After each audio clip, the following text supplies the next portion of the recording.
السلام علیکم ورحمۃ اللہ وبرکاتہ۔ کیا آپ کو خبر ہے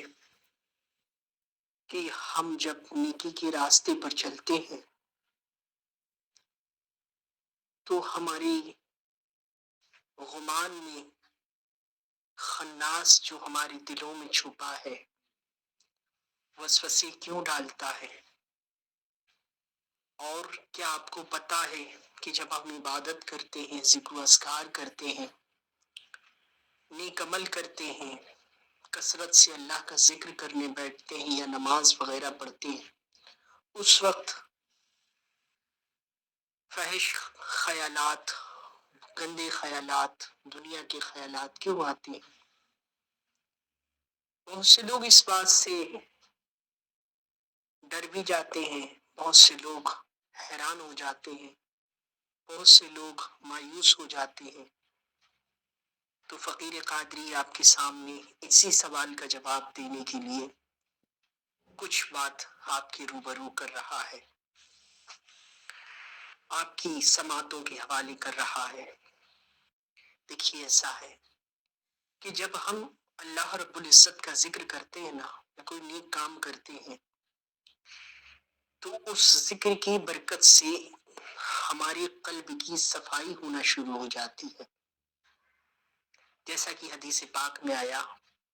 جس کا خلاصہ یوں ہے کہ جب کوئی بندہ کوئی گناہ کرتا ہے تو اس کے دل پر ایک دھبا لگا دیا جاتا ہے، اور وہ گناہ کرتا رہتا ہے تو وہ کالا سیاہ ہوتا چلا جاتا ہے۔ پھر جب وہ مکمل سیاہ ہو جاتا ہے تو اس پہ کوئی بات اثر نہیں کرتی، تو بس وہ جو ہمارے اندر اللہ نے ہارٹ جیسی چپ لگائی ہوئی ہے نا، مائنڈ کے اندر، دل کے اندر جو چپ لگی ہے، جس نے اسٹور کر رکھا ہے ہمارے گناہوں کی گندگی کو، کیونکہ ہم نے گناہ کی توبہ تو اللہ سے مانگ لیتے ہیں، لیکن جو ہم نے گناہ کیے اس کی نبوست ہمارے قلب و ذہن میں رہ جاتی ہے۔ تو جب ہم ذکر کرتے ہیں، نیکی کے راستے میں بڑھتے ہیں، تو وہی چیزیں پھر نکل نکل کے باہر آتی ہیں۔ تو آپ اس سے گھبرائیے نہیں، پریشان مت ہو جائیے، کیونکہ یہ برائیاں آپ کے قلب سے، ذہن سے ڈیلیٹ ہو رہی ہیں، ختم ہو رہی ہیں، اس لیے آ رہی ہیں۔ بہت سے لوگ ایسا کرتے ہیں تو ذکر کرنا بند کر دیتے ہیں، نیک عمل کرنا بند کر دیتے ہیں، سوچتے ہیں لذت نہیں آ رہی، دنیا کے خیالات آ رہے، گندے خیالات آ رہے، تو ایسا نہ کیجیے۔ وہ جو ذکر آپ کر رہے ہیں، نیک کام آپ کر رہے ہیں، اس کے اثر سے وہ اندر چھپی ہوئی چیزیں، دبی ہوئی چیزیں ابھر ابھر کے باہر آ رہی ہیں اور ڈیلیٹ ہوتی جا رہی ہیں، ڈیلیٹ ہوتی جا رہی ہیں۔ اور جتنا جتنا آپ ذکر میں آگے بڑھتے چلے جائیں گے، گناہوں سے توبہ پر قائم رہتے ہوئے، تو ایک دن وہ آئے گا جب سارا دل صاف ہو جائے گا، ساری برائیاں ڈیلیٹ ہو جائیں گی دل و ذہن سے، اور پھر آپ اللہ رب العزت کے جلووں کا مشاہدہ کریں گے۔ اسی کو زہد کہتے ہیں، کہ جب آدمی زہد کی دنیا میں قدم رکھتا ہے تو شیاطین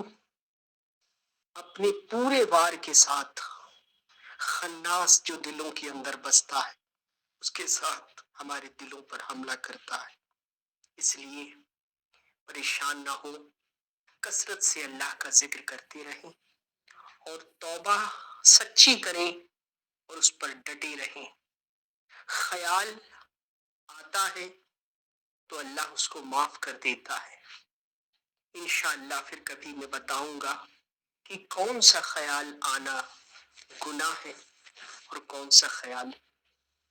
آنا گناہ نہیں ہے۔ ابھی کے لیے بس اتنا، دعاؤں میں یاد رکھیں، فقیر قادری ناچیز عبدالسمیع، گوالیئر شریف احمد۔